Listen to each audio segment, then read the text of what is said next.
Hi, I'm Ben Ferguson, and welcome to your AMAC Weekly News. It was a big debate. It was the first of three presidential debates that happened this week between President Donald Trump and former Vice President Joe Biden.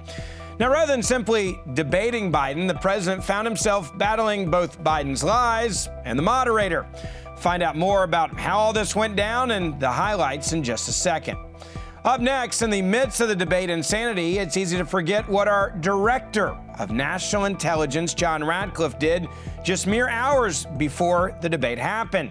Radcliffe declassified information about the Obama administration's involvement in attempts to tie Donald Trump to Russia in the 2016 election. More on what was declassified and what you don't want to miss in just a second. And finally, Senior Vice President of AMAC Action, Andy Mangione, is here to give you the latest on how the results from the first presidential debate could actually impact you and your pocketbook. Quick reminder, if you haven't shared this video with your family and friends and you want to irritate the left, make sure you hit the share button at this exact moment in time, and it'll make them very angry. Your AMAC Weekly News starts right now.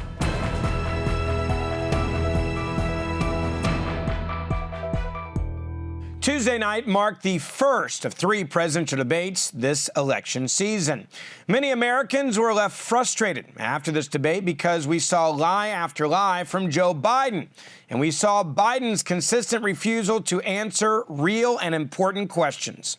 In fact, the president often asked Biden the questions that Americans wanted to hear, more than, obviously, the moderator, Chris Wallace, wanted to get the answers on. Now, at the end of the night, it was difficult to determine who Trump was supposed to be debating. Was it Biden or was it Wallace? Now, the good news is President Trump did an amazing job of making sure many of the Biden lies were clearly caught on tape.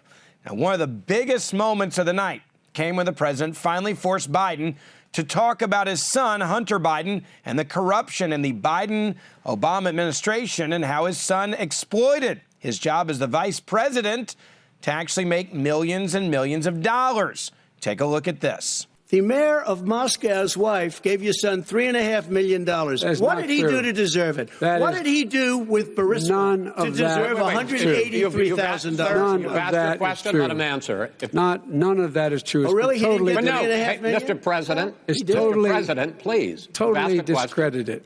Totally discredited. And by the way... Well, wait, he didn't get $3.5 million, Joe? Mr. Vice He got $3.5 million. That is not true. Oh, really? Mr. President, it's an open discussion, please. Now, it's a fact. Well, you have raised an issue. Let the Vice President answer. Discredited. Did Burisma pay him $183,000 a month with no experience in energy?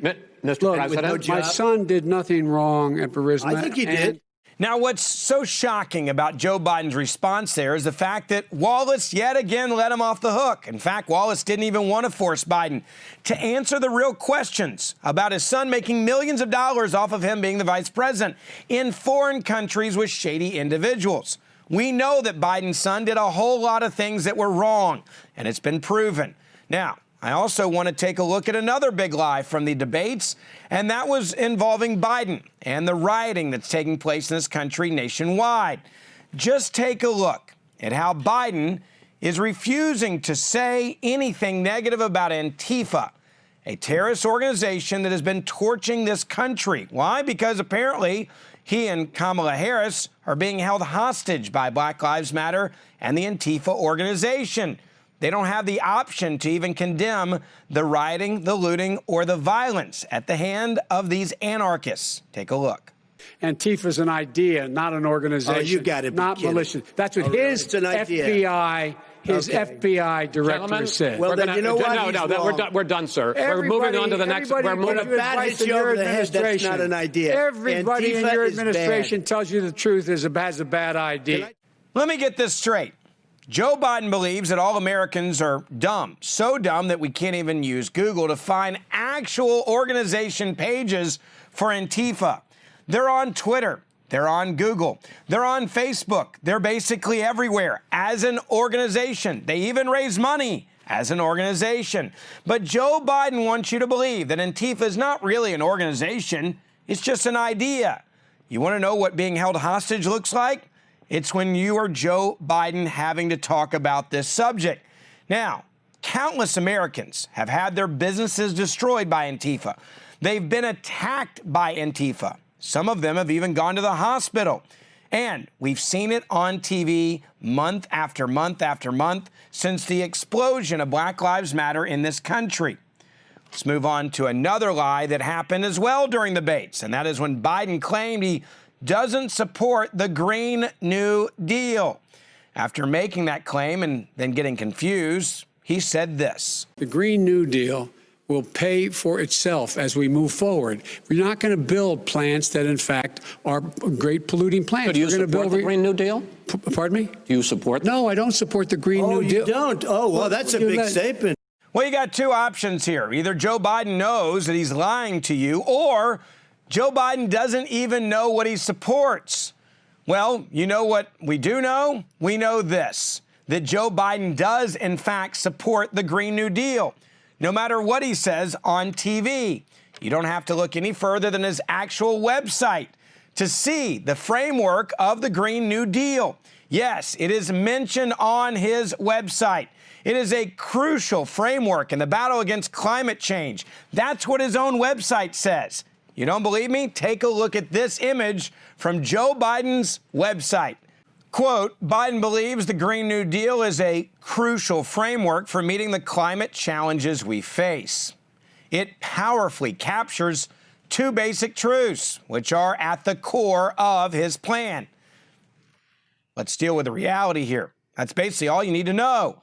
Those are only a few of the countless lies that Biden told on the debate stage during the first of 3 debates. Even more than that, Biden felt compelled to call a sitting president a clown, a liar, and a racist to his face.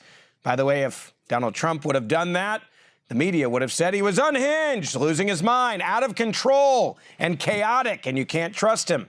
Don't worry, they did not in any way say any of that about Joe Biden. Now, Biden also told President Trump to, quote, just shut up, man. Can you imagine if Donald Trump would have said that? They would have said he was crazy, unhinged, out of control, unfit to be president. But don't worry, the media said nothing about Joe Biden actually saying that either. Now, all of these moments came about when Biden was under pressure. He was irritated. He was angry. Well, here's my question to the American people.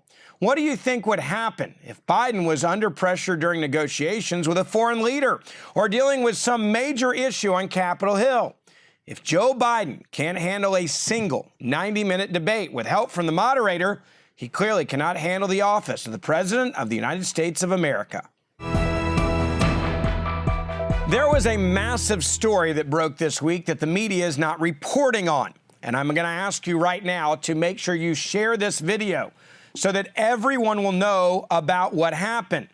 Now, just before the presidential debate, the director of national intelligence, John Radcliffe, declassified some major documents in the Crossfire Hurricane investigation.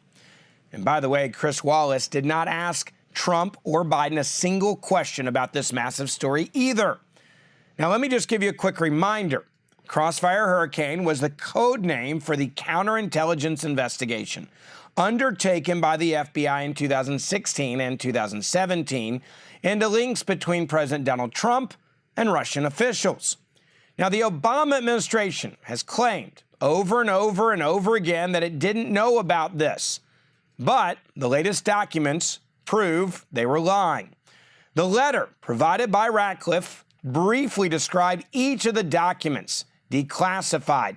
And it doesn't offer all the specifics, but it does reveal that the former CIA director, John Brennan, and his handwritten notes show that, in fact, he did brief former President Obama on the information.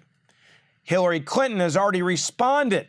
I want you to hear what she had to say in her attempts to discredit the legitimate federal documents regarding this attempt to distract from her email scandal back in 2016.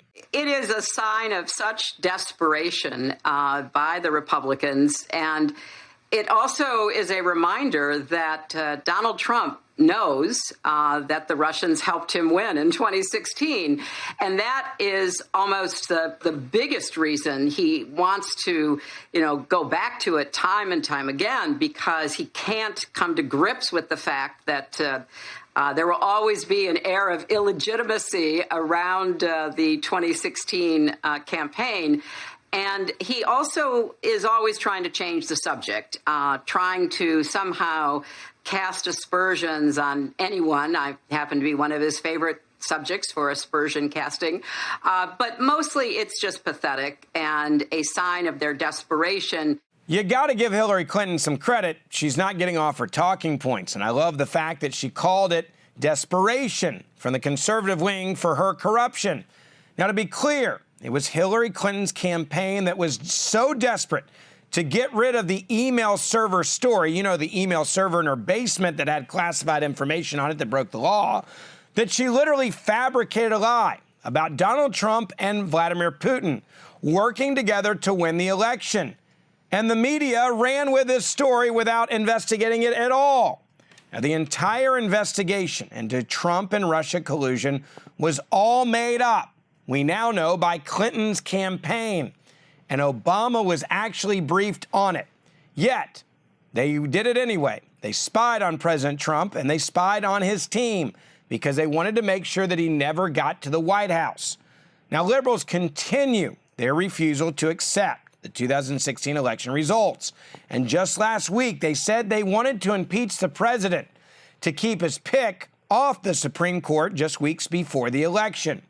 We all know that if President Trump wins in November, it will be another 4 years of denials and attempts to discredit the election and throw Donald Trump out of office.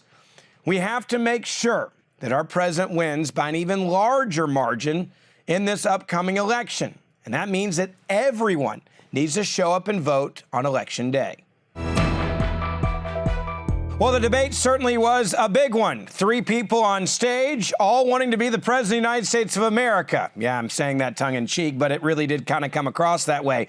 Joining me now to talk about the debate and everything that happened in it is the Senior Vice President of AMAC Action, Andy Mangione. I mean, it was incredible. You had Wallace up there, you had Trump up there, you had Biden up there. It was a 3-man race. It reminded me of Perot being on stage back in the 90s. I do want to talk seriously, though, about one moment of the night last night, which I thought was incredibly damaging to Joe Biden, and that is the idea that he defended and didn't condemn Antifa. Not only that, he literally said they're not an organization, thinking Americans are dumb enough to believe that they're just an idea. When that moment happened, I couldn't believe what I was watching on TV, and I want to get your reaction. Ben, evidence of the idea of Antifa is all over Portland, Seattle, Chicago, Cleveland, where the debate took place last night, Omaha, Nebraska, and other cities throughout America. This reminds me of when President Obama said that ISIS was the JV of terrorist organizations. I was dumbfounded that a presidential candidate, with the evidence right in front of him in the form of the ruins of American cities throughout the country, would deny the existence of such a terrorist organization. You mention it being a terrorist organization, a domestic terrorist organization. That's certainly something that Joe Biden's campaign is never going to allow him to say. And last night he was falling all over himself, making sure that he didn't offend Antifa. I was in Cleveland recently, and you talked about, being held hostage. There was a coffee shop that I went into, and on every window pane, massive windows on a street front downtown, it had Black Lives Matter, BL, and each window pane was a different letter. And I walked inside and I asked the lady working there, because there's no one there, right? It's a ghost town right now because of COVID-19 and the riots that have happened. And I said, why is that up, out of curiosity? And she says, we were told that if we put that in our window, there's a good chance our windows won't be smashed and or attacked. I think that tells you a lot about where we are in this country, that these Black Lives Matter groups and Antifa groups are literally saying, you must say what we tell you to say, and if you don't, we may destroy your business. And yet, Vice President of the United States of America, former Vice President Joe Biden, acts as if this organization doesn't even exist. And it was interesting how President Trump acknowledged his comments that Antifa doesn't exist. He told them that should he be elected, that Antifa would own him. And that's very telling because the story that you just related with regard to the coffee shop in Cleveland, that these people were kind of owned by Black Lives Matter, cowed into compliance of posting their signs in their windows in exchange for not having their business destroyed. It's very clear that the Biden-Harris campaign is being held hostage by Antifa and Black Lives Matter, and it was obvious last night that is exactly how they know it, right? They really do. They know it. I want to move on to another big point last night, and that was also when we had this debate question about law enforcement. You know, the President of the United States of America talked about he's a law and order guy, which I think is one of his strongest selling points to the American people. And he cornered Joe Biden, saying, name one law enforcement organization that has endorsed you. And he basically acted like, well, I've got some, but he couldn't name a single one. The American people should remember that moment. Yeah, it was an unforgettable moment. There were a lot of unforgettable moments last night. But Ben, when the president pressed Joe Biden to come up with just one law enforcement endorsement of his candidacy for president, Biden could not or would not answer, making some feeble excuse that he didn't have time. Lastly, I want to talk about Chris Wallace really letting Joe Biden off the hook on a question about stacking the court. We know that his campaign has talked about wanting to do this. We know the Democratic Party has already come out and say they want to stack the court. Heck, in the House, they're already right now saying they want to now change the law that you can only sit in the Supreme Court for 18 years. And if you're the president, you can only during your term as president put 2 people on the Supreme Court. And they want to add to the number of members on the Supreme Court because they're afraid they're about to lose control. Yet last night, Biden was let off the hook and did not answer this important question. He refused to answer again.